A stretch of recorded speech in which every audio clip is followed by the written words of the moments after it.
Selamat pagi dan salam sejahtera. Nama saya Misyarni Uda dari 5 Google. Hari ini saya akan membentangkan bab 9, yaitu kegiatan ekonomi utama, yang diberi tajuk pada unit 9.1, yaitu jenis kegiatan ekonomi utama. Sebelum saya memulakan pembentangan saya pada hari ini, saya akan memberitahu Anda tentang maksud kegiatan ekonomi. Kegiatan ekonomi merujuk kepada kegiatan manusia yang mendatangkan nilai ekonomi dan pendapatan. Oleh itu, terdapat beberapa jenis kegiatan ekonomi utama, antaranya ialah kegiatan ekonomi primer, kegiatan ekonomi sekunder, dan kegiatan ekonomi tertier. Pertama sekali ialah kegiatan ekonomi primer.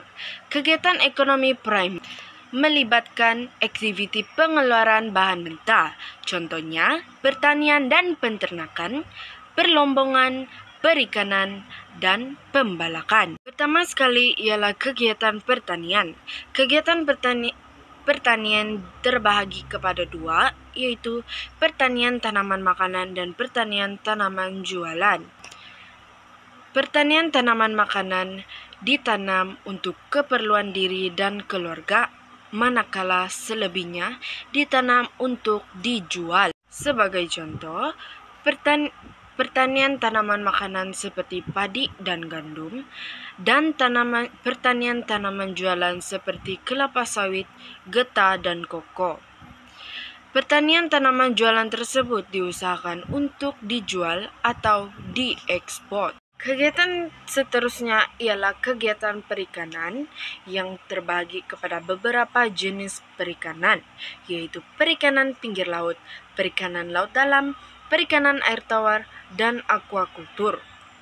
Kegiatan ini membekalkan sumber protein seperti ikan, ketam, dan sebagainya. Selain itu, ia juga membekalkan bahan mentah untuk industri seperti membuat keropok, budu, dan belacan. Kegiatan seterusnya ialah kegiatan pembalakan. Kegiatan ini membekalkan kayu-kayu untuk kegunaan pasaran negara dan ekspor. Selain itu, ia juga membekalkan bahan mentah bagi sektor perindustrian seperti industri papan lapis, pembuatan perabot, dan pembinaan kapal. Tema yang terakhir ialah kegiatan perlombongan. Kegiatan ini dijalankan untuk mendapatkan mineral dan sumber tenaga. Ia juga membekalkan bahan mentah bagi sektor perindustrian seperti industri petrokimia dan industri pancalogam. Sebagai contoh, mineral yang di Lombong ialah seperti biji timah, bauksit, dan kuprum.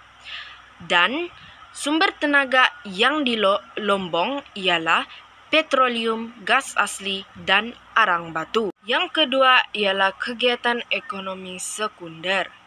Kegiatan ini melibatkan aktiviti pemprosesan bahan mentah menjadi barang siap atau separa siap. Sebagai contoh, sektor perindustrian dan pembuatan. Kegiatan ekonomi sekunder terbahagi kepada dua, yaitu industri berasaskan sumber dan industri bukan berasaskan sumber. Industri berasaskan sumber dilakukan secara pemprosesan dan pembuatan. Industri pemprosesan menghasilkan barang separa siap, manakala industri pembuatan menghasilkan barang siap. Seterusnya ialah industri bukan berasaskan sumber.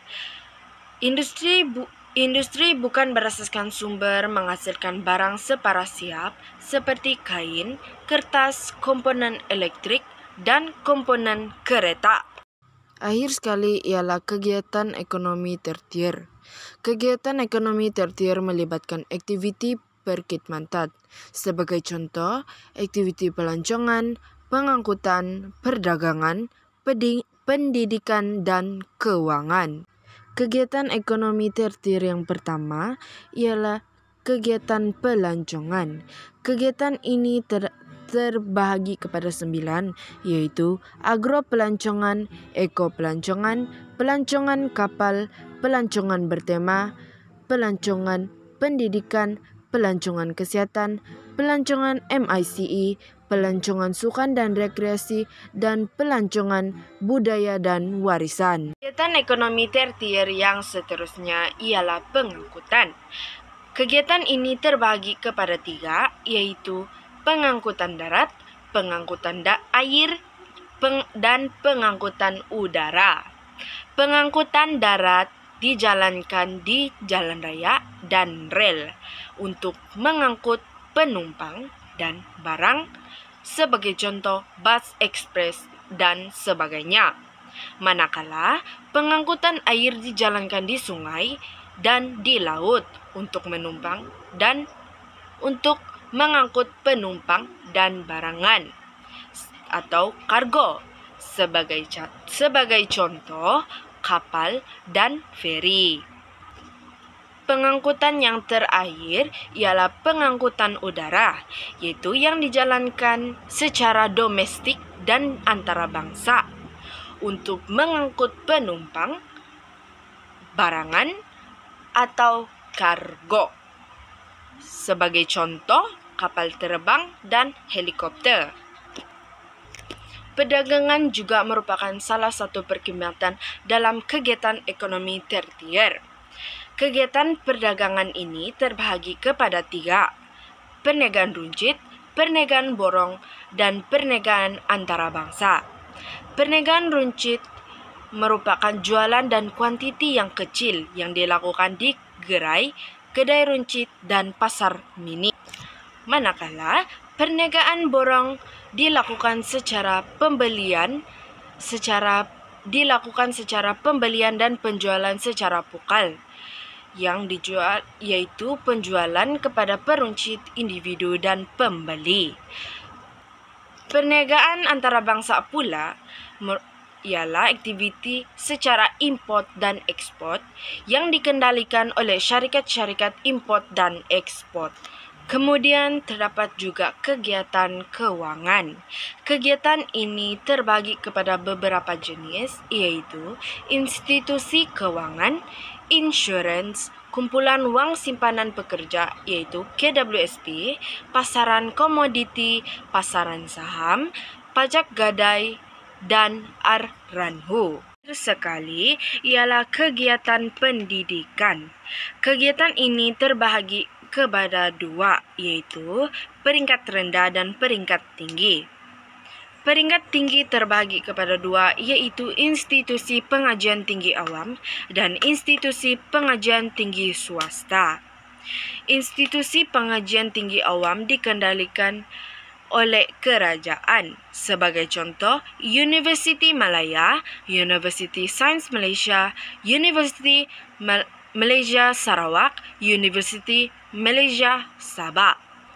Institusi pengajian tinggi awam yang lain adalah seperti Politeknik, College Community, College Matrikulasi, dan institusi pendidikan guru. Institusi pengajian tinggi swasta pula dikendalikan dan ditadbir oleh syarikat atau individu. Sebagai contoh, Universiti Tenaga Nasional, Universiti Multimedia, dan Universiti Teknologi Petronas.